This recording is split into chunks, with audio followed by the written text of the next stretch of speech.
ওম শান্তি। আজকের মুরলির তারিখ ৪ মার্চ ২০২৪। প্রাত মুরলি মধুবন। মিষ্টি বাচ্চারা, তোমরা হলে রয়্যাল কুলের রয়্যাল স্টুডেন্ট। তোমাদের আচার আচরণ খুব রয়্যাল হওয়া উচিত, তবেই বাবাকে শো করাতে পারবে। প্রশ্ন: বিনাশের সময় সর্বশেষ পেপারে কারা পাশ করবে, তার জন্য কি পুরুষার্থ করতে হবে? উত্তর: সর্বশেষ পেপারে তারাই পাশ করবে যাদের বাবা ব্যতীত পুরনো দুনিয়ার কোনো বস্তু স্মরণে থাকবে না। স্মরণে এলো অর্থাৎ ফেল। এর জন্য সম্পূর্ণ অসীম দুনিয়ার প্রতি যেন আসক্তি দূর হয়ে যায়। ভাই ভাইয়ের দৃষ্টি পাক্কা হবে।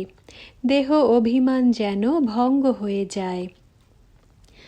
ধারণার জন্য মুখ্য সার। প্রথম পয়েন্ট: শেষ সময়ে পাশ করতে হলে এই শরীর ও দুনিয়ার থেকে উপরাম থাকতে হবে। কোনো বস্তুর প্রতি আসক্তি রাখবে না।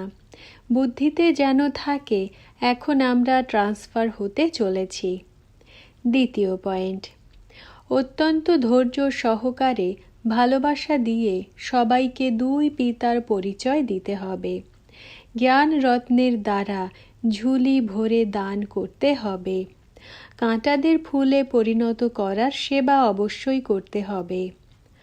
বরদান: বাবা আর সেবাতে মগ্ন থাকা, নির্বিঘ্ন নিরন্তর সেবাধারী ভব। ব্যাখ্যা: যেখানে সেবার উৎসাহ থাকে সেখানে অনেক পরিস্থিতি সহজেই অনেক দূরে সরে যায়। এক বাবা আর সেবাতে মগ্ন থাকো তো নির্বিঘ্ন নিরন্তর সেবাধারী সহজ মায়াজিত হয়ে যাবে। সময়ে সময়ে সেবা রূপরেখা পরিবর্তন হচ্ছে আর ভবিষ্যতেও হতে থাকবে। এখন তোমাদের বেশি বোঝাতে হবে না। পরিবর্তে তারা নিজেরাই বলবে, এই কাজ অত্যন্ত শ্রেষ্ঠ, এই জন্য আমাকেও সহযোগী বানাও। এটাই হলো সময়ের সমীপতার লক্ষণ। তো খুব উৎসাহ উদ্দীপনার সাথে সেবা করে এগিয়ে যেতে থাকো। স্লোগান: সম্পন্নতার স্থিতিতে স্থিত হয়ে প্রকৃতির দোলাচলকে ভাসমান মেঘের মতো অনুভব করো। ওম শান্তি।